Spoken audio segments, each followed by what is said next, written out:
Petrus 3 ayat 18. Sebentar ya. Ia yang telah dibunuh dalam keadaan sebagai manusia. Ingat, Tuhan kami nggak pernah mati. Dia yang dibunuh dalam keadaan sebagai manusia. 1 Petrus 3 ayat 18. Itu ya, catat bang. Filipi 2. Filipi 2 ayat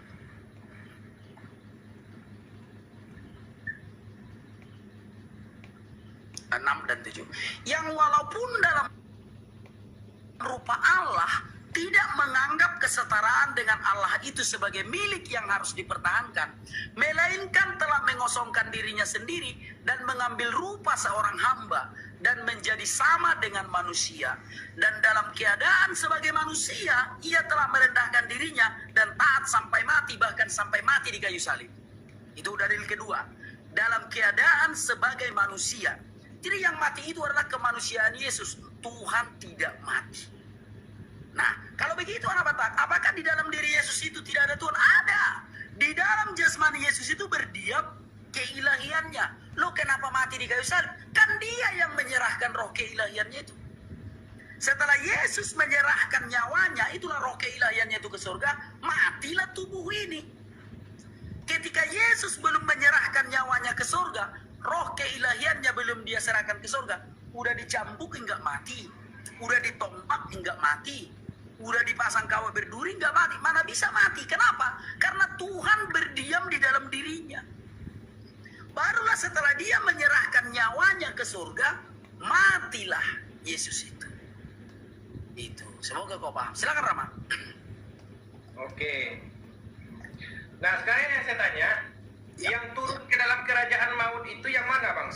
Kemanusiaan Yesus lah. Kemanusiaan Yesus itulah yang turun ke dalam kerajaan maut. Kemanusiaan Yesus itu. Berarti yang mengalahkan maut, ya, yang mengalahkan maut itu di alam maut itu kemanusiaan Yesus. Iya, benar.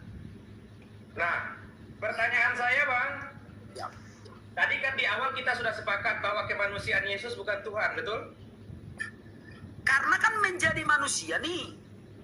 Menjadi manusia. Nah, artinya yang kau tanyakan adalah kenapa kemanusiaan Yesus ini bisa membangkitkan, kan begitu kan?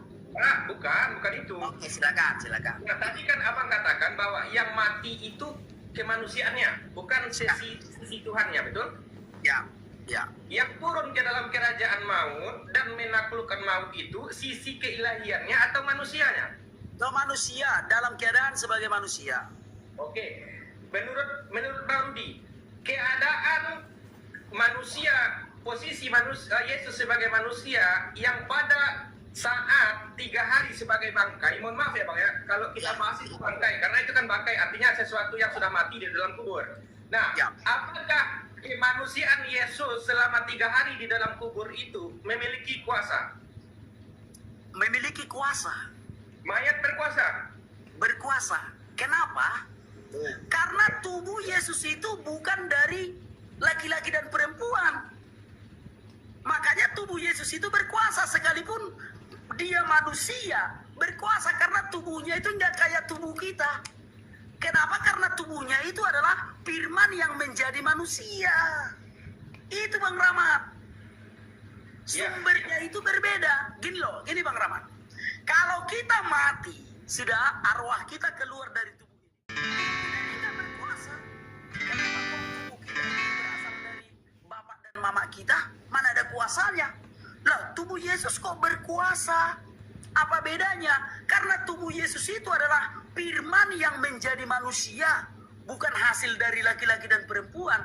Itu yang membuat tubuh Yesus itu, sekalipun dalam keadaan mayat di alam kubur itu, dia bisa bangkit sendiri. Kenapa? Karena tubuh Yesus itu bukan seperti tubuh kita, tetapi firman yang menjadi manusia. Yohanes 1 ayat 14. Itu Bang Rama. Ya. Jadi begini teman-teman ya, sama seperti kita tadi, walaupun baru ini kembali ke awal ya Bang ya, walaupun baru tidak percaya misalnya dalam iman Islam itu ada jin Islam, nggak masalah, karena itu sesuai dengan keyakinan kita dan berbeda dengan keyakinannya. Dan kita pun menganggap bahwa tidak sesuai dengan iman kita dan tidak sesuai dengan akal sehat Bang Rudi menjawab bahwa bangkai punya kuasa, ya kita tidak bisa teman-teman memaksakan bahwa bangkai harus kuasa, tidak bisa. Karena memang ya kalau keyakinannya mempercayai bahwa ketika selama 3 hari bangkai Yesus itu memiliki Mayat, kekuasaan. tadi bilang mayat. Beda mayat dengan bangkai apa, Bang? Penggunaan kata-kata itu aja lah yang menjadi pembedanya. Penggunaan kata-katanya. Kalau bangkai Tapi kalau saya gunakan bangkai kan nggak salah kan? Sebentar dulu Rahmat, sebentar dulu. Kalau bangkai itu kan bisa ke jasad hewan. Jasad hewan itu kan bisa disebut bangkai kan. Nah, kalau jasad manusia itu kan nggak bisa disebut bangkai. Tetapi Tapi kalau keyakinan saya bisa, Pak. dulu Rahmat, biar ku ajari kau. Kalau jasad manusia itu kita sebut mayat, sudah. Kenapa? Kalau kita sebut bangkai, bangkai ini juga dipakai untuk sebutan jasad hewan. Sementara kalau mayat, tidak ada mayat hewan. Jadi berbicara tentang jasad manusia, kata yang pantas kita pakai itu adalah mayat, bukan bangkai. Nah baiklah, nggak apa-apa sih, karena memang tujuannya nggak berubah. Walaupun kita gunakan bangkai, kita gunakan mayat, tetap itu sesuatu yang punya nyawa tapi mati. Nah begitu. Jadi ketika Bang Rudi mengatakan bahwa ada seorang manusia yang mati, lalu dia berkuasa saat mati. Ya kita tidak bisa paksa teman-teman, tidak bisa paksa dan tidak boleh tertawakan karena memang itulah iman dari saudara kita di sebelah yang menyatakan bahwa mayat kuasa.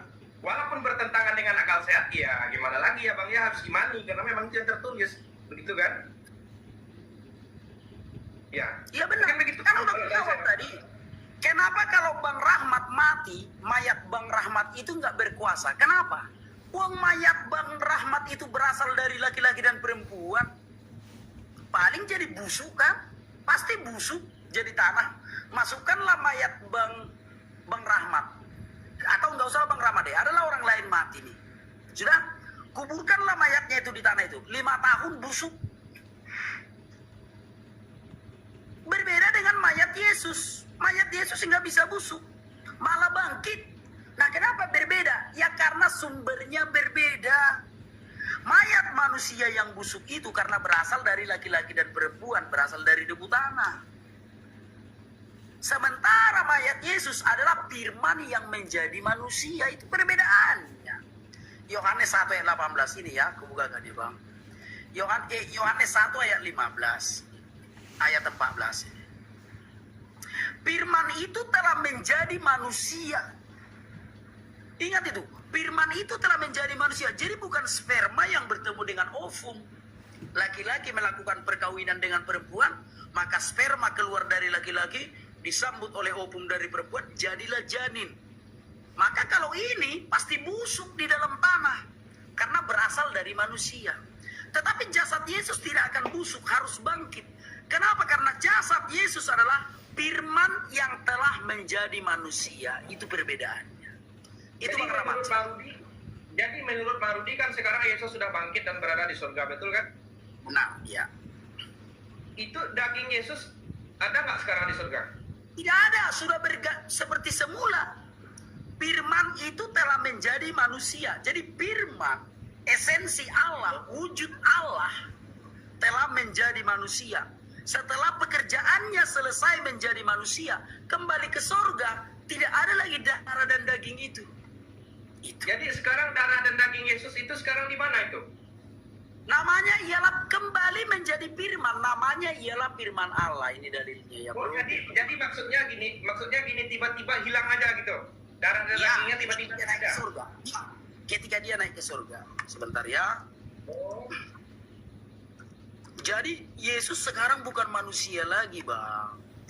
Iya, artinya daging sekarang nggak punya daging dia di surga. Artinya daging itu sudah hilang. Darah dan daging tidak mendapat bagian di dalam surga. Oke, artinya daging itu darah, daging, tulang dan semacamnya sekarang sudah hilang aja jadi firman gitu. Tidak ada darah dan daging tidak mendapat bagian di dalam kerajaan surga. 1 Korintus 15 ayat 50. Ya, sekarang kemana darah dan tulang Yesus? Darah, daging, tulang itu mana sekarang? Sama seperti semula, Bang. Jadi firman. Ya. Sabar dulu saudara. Berarti tiba-tiba hilang ya? Ya, bukan hilang, berganti seperti semula.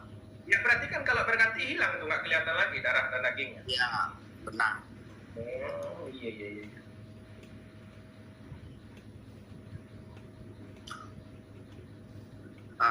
Ya. Nah ini dia.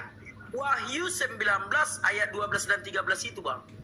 Namanya ialah firman Allah. Sama seperti semula. Di mana tadi? Catat dulu kawan-kawan ya. Wahyu 19 ayat 12 dan 13 itu. Namanya ialah firman Allah. Maka kawan-kawan, jangan kalian pikir Yesus itu sekarang di surga manusia. Dia bukan utusan lagi sekarang. Dia pernah diutus ke dunia, benar dia utusan. Ketika dia masih berada di dunia itu. Nah sekarang dia sudah kembali ke surga. Kembali ke tempatnya semula. Bukan manusia lagi, bukan utusan lagi. Itu, semoga kawan-kawan paham. Itu Bang Rahmat. Dia kan bang pas ketika bangkit itu kan punya daging. Iya, benar. Nah, ketika bangkit punya daging. Terus Ya. dagingnya ini hilang di mana bang? Ketika terangkat ke surga itu, jadikan seluruh bangsa muridku. Artinya contoh nih Yesus sekarang bangkit di sini, ini di bumi nih. Ya. Nah, ini dia mau naik ke surga. Pas di mananya saya sampai di surga atau di tengah perjalanan itu. pas di bumi nya. Di awan-awan itulah. Coba lihat sebentar ya. Oh jadi ketika di awal tiba-tiba hilang gitu. Iya, sabar dulu. Ini bro ya, biar kutunjukkan sama abang kenaikan manusia ke surga itu. Iya. Dua raja-raja ya. Masih jalan dia bro. Masih jalan, tiba-tiba terangkat ke surga. Dua raja-raja 2 ayat. Sampai di awan hilang gitu ya. Iya. Itulah kalau Kristen ini sebentar ya. Dua raja-raja 2 ayat 11 nih. Sedang mereka berjalan terus. Berjalan berarti ada dong tulang-tulangnya. Masa berjalan hingga ada tulang-tulangnya? Masa berjalan hingga ada dagingnya? Ada dong. Ya, sedang mereka berjalan terus sambil berkata-kata. Nah, berarti berkata-kata ada dong lidahnya, ada dong mulutnya berkata-kata. Nah, tiba-tiba datanglah kereta berapi dengan kuda berapi memisahkan keduanya. Lalu naiklah Elia ke surga dalam angin badai. Nah, jadi orang yang memiliki daging seperti kita ini, Tuhan berkehendak kita diangkat ke surga. Ya, hanya hitungan 0,01 detik. Tubuh kita ini tidak akan ada lagi. Karena darah dan daging itu tidak mendapat bagian dalam kerajaan Allah. Demikian juga ketika Yesus itu bangkit. Yesus bangkit dari kuburan. Tuhan enggak ikut ke kuburan. Tubuhnya itu aja yang di kuburan. Tuhan enggak mati. Ya, mayatnya itu aja yang di kuburan. Ketika mayat ini bangkit karena proses itu tadi, sumbernya kan bukan dari laki-laki dan perempuan. Firman yang menjadi manusia, makanya berkuasa untuk bangkit. Maka dia bangkit seperti semula. Seperti semula, makan lagi. Gitu loh, seperti semula. Sama seperti dia mati, demikianlah dia bangkit. Nah, tetapi proses kenaikannya ke surga itu, jadikan seluruh bangsa muridku, lalu kan dia akan terangkat ke surga perlahan-lahan. Nah, disitulah proses bergantinya jasadnya itu, darah dan daging itu menjadi firman Allah. Sama seperti semula ketika dia di surga. Itu silakan Bang Rama. Oke, Bang.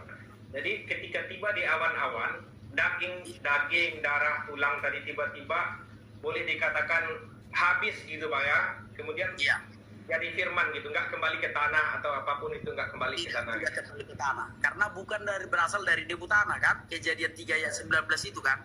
Yang kembali ke tanah kan yang berasal dari debu tanah. Benar kan? Nah kenapa Yesus tidak kembali ke tanah? Kenapa mayatnya nggak busuk? Karena bukan berasal dari debu tanah. Itu Bang. Berarti Bang, selama di dunia berarti itu tubuh manusia yang dirasuki Tuhan. Betul? Tubuh manusia yang di dalamnya berdiam keilahian. Ya, sama itu Bang, dirasuki sama itu. Tidak. Kalau dirasuki bisa saja. Kalau dirasuki kan bisa saja sembuh. Contoh kalau ada merasukimu, maka bisa saja yang merasukimu keluar, benar kan? Ya. Nah, artinya Bang, dirasuki ini artinya ada sesuatu yang masuk, gitu kan? Dan yang dirasuki ini, yang merasuki ini akan keluar sendiri kan? Kalau dia sudah waktunya keluar kan? Iya. Nah, berbeda dengan roh keilahian Yesus. Sama kan, ketika tugasnya selesai di bumi kan dia bangkit lagi. Ketika di awan-awan kan dia tinggalkan itu. manusia yang dia masuki tadi? Di dalam kemanusiaannya berdiam keilahian, bukan dirasuki. Perbedaan dirasuki ini loh bro. Gini sebentar ya. Itu ada satu, sabar dulu ya.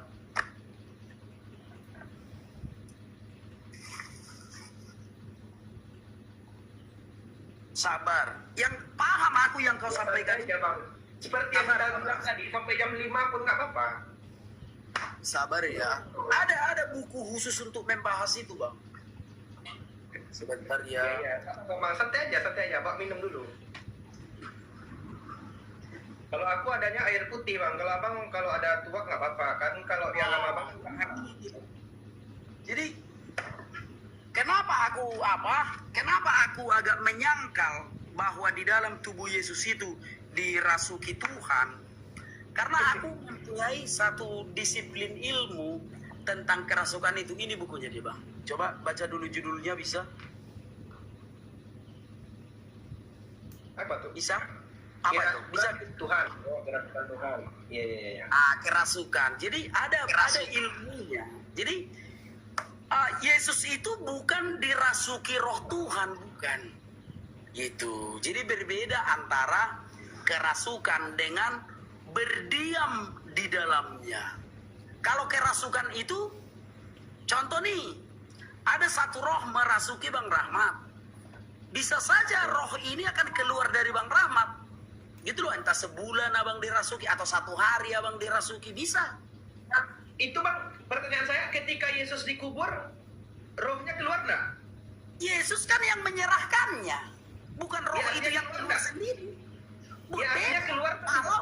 Sebentar, kalau kerasukan, roh itu merasuki, roh itu bisa keluar sendiri. Itu kalau yang merasuki. Contoh nih, ada satu roh merasuki Bang Rahmat. Roh ini sendiri yang akan keluar, bisa. Bisa roh ini keluar sendiri kalau dia sudah bosan melihat Bang Rahmat. Nah, berbeda dengan keilahian yang ada di dalam diri Yesus, nggak bisa keluar. Hanya Yesus yang bisa mengeluarkannya. Makanya ketika Yesus mati, Yesus menyerahkan nyawanya. Jadi roh itu tidak bisa keluar dari dalam diri Yesus. Nah, itulah artinya di dalam kemanusiaan Yesus berdiam keilahiannya itu. Itu perbedaannya dengan yang dirasuki itu, kesurupan Tuhan itu. Dan Lanjut. ya,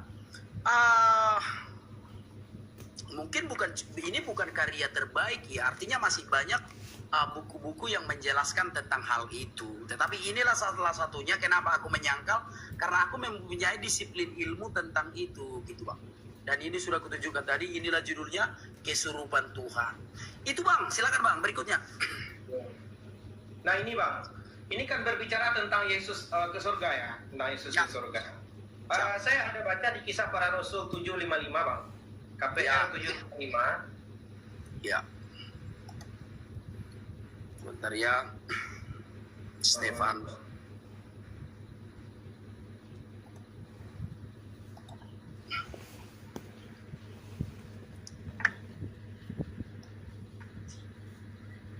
Eh, 756 Bang, bentar ya. Bentar, saya ada wifi dulu, saya pakai wifi.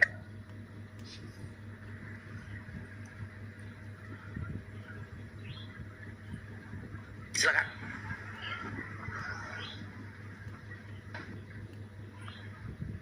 Silakan Bang, bisa saya?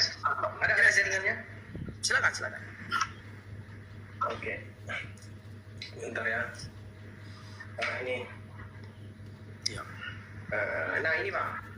Coba baca Bang, Kisah Para Rasul 7 ayat 55. Tetapi Stefanus yang penuh dengan Roh Kudus menatap ke langit, lalu melihat kemuliaan Allah dan Yesus berdiri di sebelah kanan Allah. Itu. Oke, di sana dikatakan Yesus berdiri Bang ya. Ya. Bentar. Nah, bagaimana pendapat Abang yang mengatakan bahwa Yesus duduk selama-lamanya di sebelah kanan Bapa? Artinya di Ibrani 10 ayat 12 Bang. Ya. Ibrani 10. Ya. Abang jangan siap-siap terus, ini kayak TNI, kayak di batalion kita jadinya. Iya. Ibrani sebentar ya.